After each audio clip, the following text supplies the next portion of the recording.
തിരിച്ചറിഞ്ഞവരും അല്ലാത്തവരുമായി നിരവധി ആളുകൾ അന്ത്യവിശ്രമം കൊള്ളുന്ന പുത്തുമലയിലെ ഹൃദയഭൂമിയിൽ നിന്ന് ഹാഷ്മി താജ് ഇബ്രാഹിം തത്സമയമുണ്ട്. ഹാഷ്മി, നമുക്കറിയാവുന്നതുപോലെ ആ ഓർമ്മകൾ അതൊക്കെ നമ്മളുടെ മനസ്സിലുണ്ട്. ആ കാഴ്ചകളൊക്കെ മായുന്നില്ല. അന്ന് കൂട്ടമായി സംസ്കരിച്ചത് ചിലർ നമ്പറായി അവിടെ അവശേഷിക്കുന്നുണ്ട് എന്നാണ് ഞാൻ മനസ്സിലാക്കുന്നത്.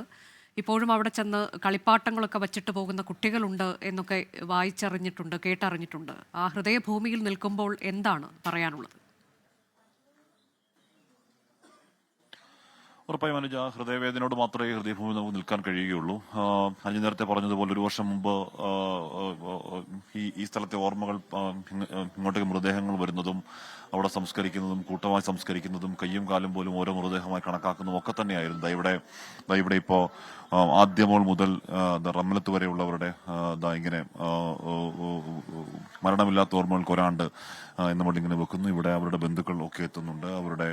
അവരുടെ ബന്ധുക്കളുടെ ചിത്രങ്ങളൊക്കെ അവർ കണ്ടുപിടിക്കുന്നുണ്ട്. പുഷ്പങ്ങളൊക്കെ വെച്ച് ആദരമർപ്പിക്കുന്നുണ്ട്. അങ്ങനെയാണ് ഇവിടെ ഈ പുത്തുമല ശ്മശാനത്തിന് മുമ്പിലെ കാഴ്ച. നമ്മളിനി അങ്ങോട്ടേക്ക് പോയാൽ അവിടെ ഒരുപാട് ബന്ധുക്കളൊക്കെ ഇപ്പോഴും ഒരുപാട് ബന്ധുക്കൾ അവരുടെ പ്രിയപ്പെട്ടവർക്ക് ആദരമർപ്പിക്കാൻ രാവിലെ മുതൽ തന്നെ എത്തുന്നുണ്ട്. രാവിലെ മുതലല്ലേ ഇപ്പൊ ഇവിടെ എല്ലാ ദിവസവും ഒന്നും എത്തുന്ന ആൾക്കാരൊക്കെ ഉണ്ട്. നേരത്തെ അനുജ പറഞ്ഞ അനീഷൊക്കെ 3 മക്കളാണ്.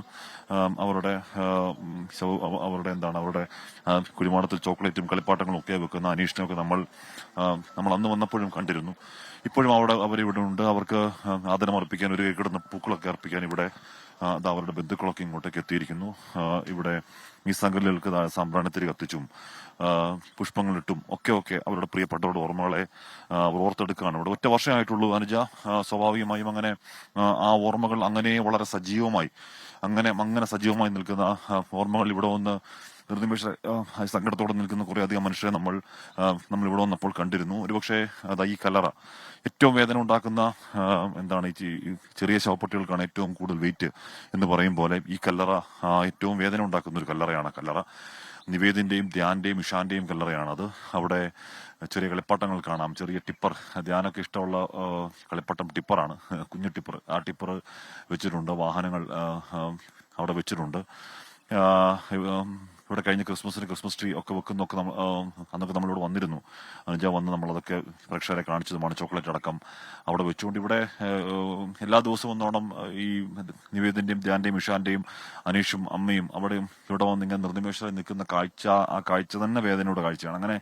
അങ്ങനെ വേദനാ കാഴ്ചകളാണ് നമ്മളിവിടെ നിൽക്കുമ്പോൾ കാണുന്ന അത്രയും വേദനയുടെ കാഴ്ചകൾ മാത്രമാണ്. ഇനി ഉണ്ടാവേണ്ടത് പുനരധിവാസമാണ്. പുനരധിവാസം ഏത് രീതിയിൽ സാധ്യമാകും എന്ന കാര്യമൊക്കെ സജീവ ചർച്ചകൾ. അതൊരു പക്ഷേ കുറച്ചുകൂടി ആഴത്തിൽ, കുറച്ചുകൂടി വേഗതയിൽ, ത്വരിതഗതിയിൽ നടത്തേണ്ട അനിവാര്യതയെപ്പറ്റി നമ്മൾ ഇവിടെയുള്ള ആൾക്കാരൊക്കെ പറയുന്നുണ്ട്. കാര്യം ഈ പുത്തുമല, ഈ ഹൃദയഭൂമി അവരുടെ തീർത്താൽ തീരാത്ത വേദനയാണെന്ന് പറയുമ്പോൾ പോലും ഇനി ജീവിക്കുന്നവർക്ക് മുന്നോട്ടേക്ക് പോകാനുള്ള വഴി ഉണ്ടാക്കുക എന്നുള്ളതാണ് പ്രധാനം. വീട് മാത്രമല്ല, അവർക്ക് ജീവനോപാധികൾ വേണം, ജീവിക്കാനുള്ള വഴി വേണം. ഏത് രീതിയിൽ അവർ സമാധാനത്തോടു കൂടി സംശയസായി എന്ന് പറഞ്ഞാൽ തീരെ ദരിദ്രമായി ജീവിച്ചിരുന്നതല്ല അനുജ. അത്യാവശ്യം നല്ല രീതിയിൽ, അത്യാവശ്യം ഇടത്തരം നാട്ടിലാണെങ്കിൽ കൂടിയും കഷ്ടപ്പെട്ട് അധ്വാനിച്ചാണെങ്കിൽ കൂടിയും നല്ല രീതിയിൽ ജീവിച്ചവരാണ്. അവർക്ക് അവരുടെ ജീവിതം തിരികെ വേണം എന്നവർ പറയുന്നുണ്ട്. അത് നമ്മൾ ഈ ഹൃദയഭൂമിയിൽ നിന്നും കേരളത്തോട് പറയുന്നു. പുത്തുമലയിലെ ഹൃദയഭൂമിയിൽ നിന്നുള്ള കാഴ്ചകളാണ് ഇപ്പോൾ പ്രേക്ഷകർ കാണുന്നത്. കരളലിയിക്കുന്ന കാഴ്ചകളാണ്. തങ്ങളുടെ പ്രിയപ്പെട്ടവരെ കാണാനായി അവർ എപ്പോഴും അവിടെ എത്തുന്നുണ്ട്. ഇന്നും അങ്ങനെ ആളുകൾ അങ്ങോട്ടേക്ക് എത്തുകയാണ്. ഹാഷ്മി താജ് ഇബ്രാഹിമാണ് വിവരങ്ങൾ നൽകിയത്.